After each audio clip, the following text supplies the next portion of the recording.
జై శ్రీరామ్. శ్రీమద్ రామాయణము బాలకాండ 68వ సర్గ. జనకుడు దశరథుని కడకు దూతలను పంపుట.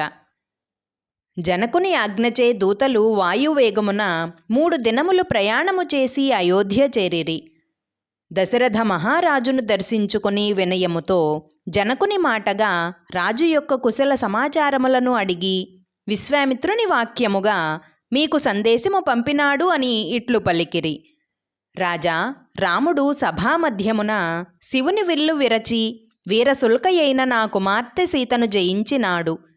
నా ప్రతిజ్ఞ ప్రకారము నా కుమార్తె సీతను రామునికి ఇచ్చి వివాహము చేయగోరుచున్నాను. మహారాజా, నీవు నీ ఋత్విజులతో పురోహితులతో ఎల్ల బంధువులతో శీఘ్రమై వచ్చి వివాహ సంబంధమగు ఆనందమును పొందగలవు అని మా మహారాజు జనకులు విశ్వామిత్రుని ఆనతిచే మా పురోహితుడు శతానందునితో ఆలోచించి మీకు కబురు పంపినారు అని పలికిరి. దశరథుడు పరమానంద భరితుడై తన మంత్రులతోనూ పురోహితులతోనూ జరిగినదంతయూ తెలుపగా అందరూ బాగు అని పలికిరి. రాజు మంత్రులతో మరునాడే ప్రయాణమని తెలిపెను.